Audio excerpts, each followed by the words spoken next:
प्रतिनिधी अनिश शेख, भिकन, बुलढाणा। कुळवाडी भूषण छत्रपती शिवरायांना पहिले निमंत्रण। बुलढाण्यातील डॉक्टर दाम्पत्याचा विवाह सोहळा ठरतोय चर्चेचा विषय। बुलढाणा जिल्ह्यात सध्या एका आगळ्यावेगळ्या विवाह सोहळ्याची सर्वत्र चर्चा होत आहे। लग्न म्हटले की संस्कृती आणि धर्माप्रमाणे होणारे संस्कार आलेच, परंतु डॉक्टर मृणाली कदम आणि डॉक्टर अभिजित हेलगे यांचा विवाह सोहळा आपल्या अनोख्या शिवप्रेमी परंपरेमुळे एक आदर्श ठरला आहे।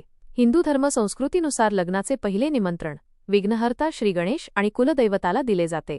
मात्र या विवाह सोहळ्याचे पहिले निमंत्रण थेट अखिल विश्वाचे आराध्य दैवत कुळवाडी भूषण छत्रपती शिवाजी महाराज यांना अर्पण करण्यात आले, ज्याने सर्वांचे लक्ष वेधून घेतले। बुलढाणा येथील शिवस्मारक समितीचे संस्थापक राजेश हेलगे यांचे चिरंजीव डॉक्टर अभिजित आणि डॉक्टर मृणाली निकम यांचा हा विवाह सोहळा मराठमोळ्या शिवशाही संस्कृतीचे दर्शन घडविणारा ठरला। फेब्रुवारी 25 रोजी पार पडलेल्या या सोहळ्यात धार्मिक विधी आणि संस्कारांसोबतच शिवभक्तीचा एक नवा आयाम पाहायला मिळाला। लग्नापूर्वीचे 8 दिवसांचे विधी आणि लग्नानंतरचा समारोप अशा सर्वच टप्प्यांवर हा सोहळा सदिच्छा आणि आगळ्यावेगळ्या प्रतिक्रियांनी गाजला। या सोहळ्याचे आणखी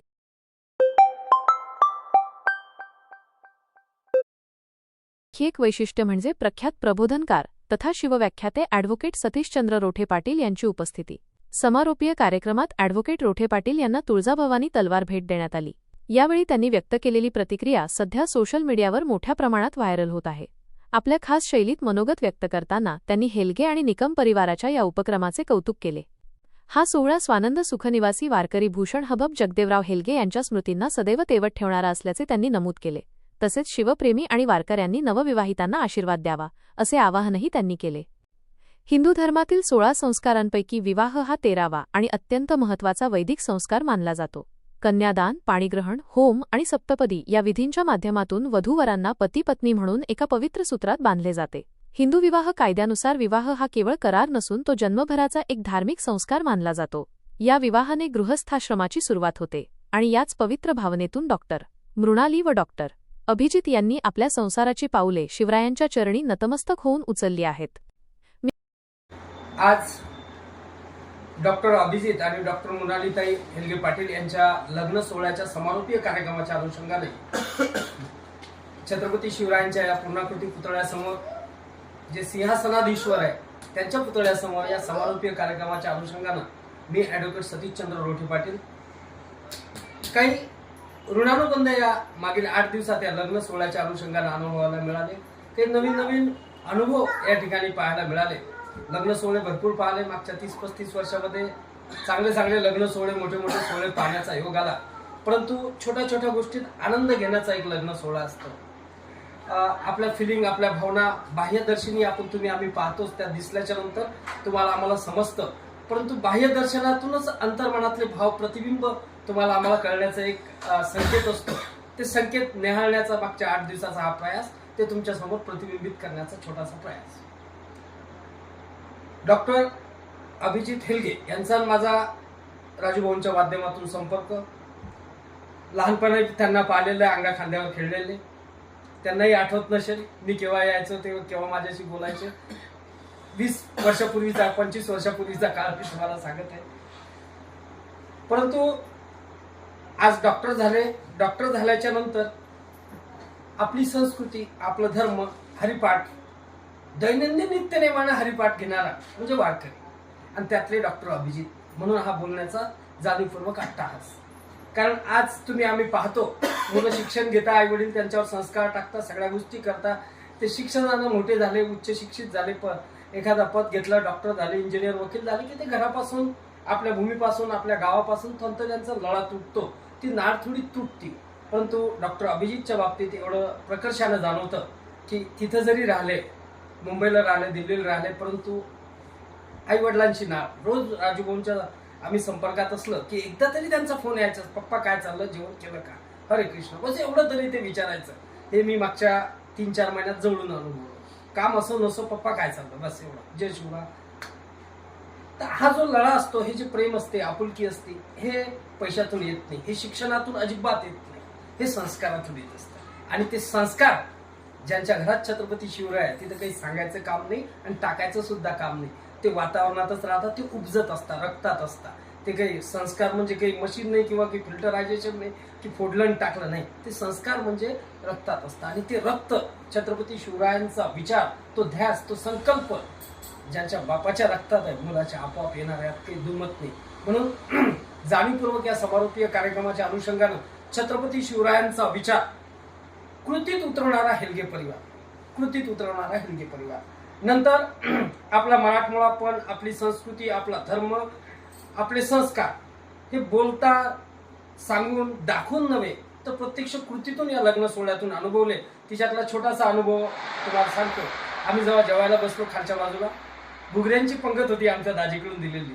म्हणजे जेवणाचे तर सगळे 5 स्टार 3 स्टारचे सगळे मेनू आम्ही खाल्ले, परंतु घुगऱ्यांची पंक्तीचा एक आगळा वेगळा मेनू मला अनुभवला. त्या दिवशी वाढत असताना डॉक्टर साहेब बसले, मॅडम बसले, सगळेजण बसल्याच्या नंतर भाकर आणि घुगऱ्या कशा खाता हा वेगळा एक प्रश्न नवीन लोकांसाठी.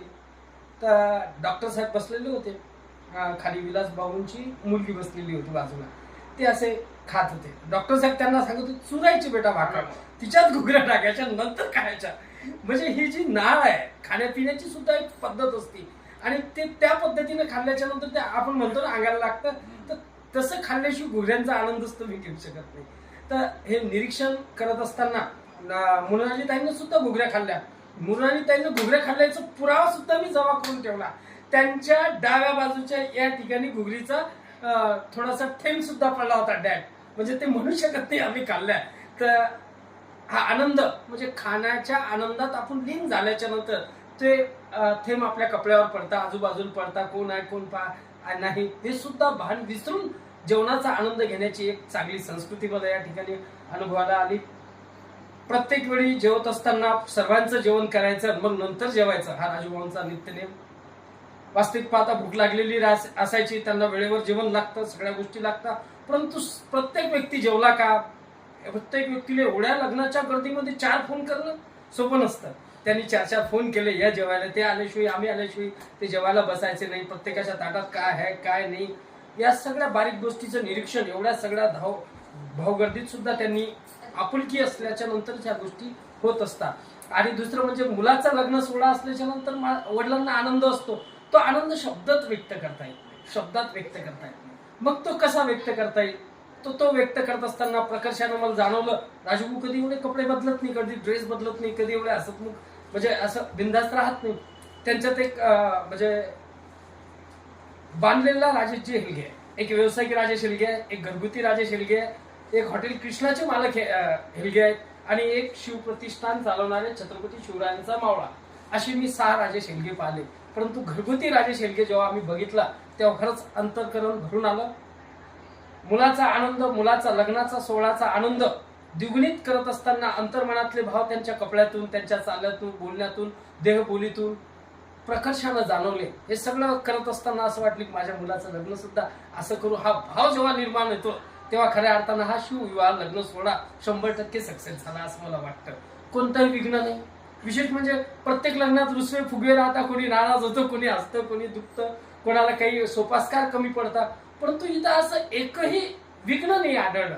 कारण इथं साक्षात विघ्नहर्ता श्री गणेशांची कृपा तुमच्या आमच्या परिवारावर आहे. आणि यत्र योगेश्वर कृष्ण यत्र पार्थो धनुर्धरा तत्र से विजयोभूती युवा नीतिमती मम कटाक्ष किरणाशांत नमन मापदे नम. त्या कृष्ण भगवंताची, हरे कृष्णाची कृपा या हेल्ग परिवारावर दाटून ठासून भरलेली आहे. म्हणून इथं विघ्नाचा प्रश्नच येत नाही. कारण सगळं विघ्नांचे हरण करता श्रीकृष्ण भगवंताची लीलया किमया या परिवारावर निवासावर आहेच, त्यात काही दुमत नाही. म्हणून बुलढाणा शहरातल्या सगळ्या धकाधकीच्या दुखाधकीच्या जीवनातून इथं आल्याच्या नंतर समर्पण आणि विसावा काय असतो लग्नाचा ते अनुभवला. खाण्यापिण्याच्या त्या मेनूच्या बाबतीत तर काही बोलायचं कामच नाही. महाराष्ट्रीयन जेवण असेल, मराठी जेवण असेल, मराठमोळं जेवण असेल, आपल्या संस्कृतीप्रमाणे विधिवत जे काही जेवणं असतात म्हणजे बेसन पोळीपासून तर 5 स्टार हॉटेलच्या सगळं सर्वोच्च जेवणापर्यंतचे आनंद या ठिकाणी भेटले. हा लग्न सोहळा फक्त मुलाचं लग्न किंवा विवाह म्हणून नाही, तर या परिवारात मधला बाप गेल्याच्या नंतरचा